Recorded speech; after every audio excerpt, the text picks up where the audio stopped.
আছে, কথাটা আপনি সুস্থ মতন শুনলেন যে আমি বিক্রি করার জন্য ভিডিও ছাড়ছি। এখন আমাকে আপনারা হাঁটতেছেন যে আমি কয়েন কিনবো কিনা, হ্যাঁ, লাল কয়েন বিভিন্ন কয়েন গুলা কিনবো কিনা।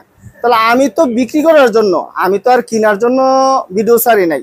আর আপনারা যদি বিক্রি করতে চান তাহলে আপনারা একটা ভিডিও বানায়া নাম্বার দিয়া দেন, পরে আপনারা বিক্রি করেন, সমস্যা নাই, তাই না? আমাকে ডিস্টার্ব করে তো আর লাভ নাই নাকি?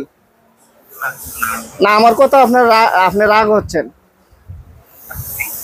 কথাটা কোনটা কইছি বুঝতে পারছেন? যে আমি বিক্রি করার জন্য ভিডিও বানাইছি, আপনারা যদি দরকার হয় আপনারা ভিডিও বানাইয়া আপনারা বিক্রি করেন। আমাকে সারা দিন ধইরা, দিন নাই রাত নাই, ঘুমাইতে পারতাছি না, খাইতে পারতাছি না, নামাজ পড়তে পারতাছি না, শুধু ফোনই দিচ্ছে। ফোন দিবে ঠিক আছে, কিন্তু আমি তো বিক্রি করার জন্য, ঠিক না? আমি তো আর কেনার জন্য ইয়া করি নাই, যে জিনিসটা তো আমি কেনার জন্য ভিডিও বানাই না, আমি বিক্রি করার জন্য নাকি?